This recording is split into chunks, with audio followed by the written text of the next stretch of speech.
Hello বন্ধুরা, আপনারা সকলে কেমন আছেন? আশা করি সকলেই ভালো আছেন। আপনারা তো সকলে জানেন যে মামুনকে ধর্ষণ মামলায় গ্রেপ্তার করা হয়েছে।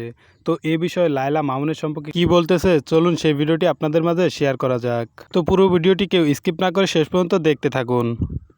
আমি ফিজিক্যালি অ্যাসল্টেড হয়েছি, সেটার জন্যই আমি মামলাটা করেছি। এবং আমি ওর বউ, ওর মানসিক সমস্যা নেই, ওর শিক্ষাগত সমস্যা আছে। তুমি তো প্রথম থেকেই জানো আমার বয়স কত, তাহলে তুমি 4 বছর পরে এই কথাটা কেন বলছো? বিচার চেয়েছি আমি দুইটা কারণে।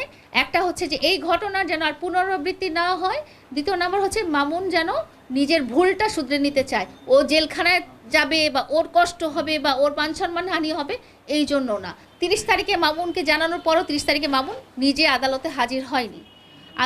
আমি যে আদালতে হাজির ছিলাম তো একটা গাইস, দিন যারা শুধু, চ্যানেলটিকে 30 তারিখে সাবস্ক্রাইব দিনটাই করেননি দ্রুত গিয়েছিলাম। সাবস্ক্রাইব আমি করে পাশে থাকা বেল আইকনটিতে ক্লিক করে সম্মতি দিন। জানিয়ে আমি চলে এসেছি এবং এটা সে খুব ভালো করেই জানে, তাকে জানানো হয়েছে। ঠিক আছে, তো ও যে বলছে না যে আমি মামলা তুলে নিতে চেয়েছি এবং আমি না জানিয়ে জানিয়ে হাজিরা দিয়েছি, এটা কখনোই না।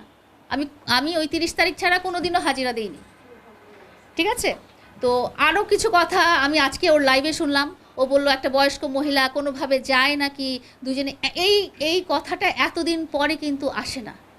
ও ছোট মানুষ, আমি বড় মানুষ, আমার বয়স বেশি, আমার বয়স তার চেয়ে দ্বিগুণের 3 গুণেরও বেশি। সেটা কিন্তু 4 বছর একসাথে থাকার পরে এই কথাটা অবান্তর। তুমি তো প্রথম থেকেই জানো আমার বয়স কত, তাহলে তুমি 4 বছর পরে এই কথাটা কেন বলছো?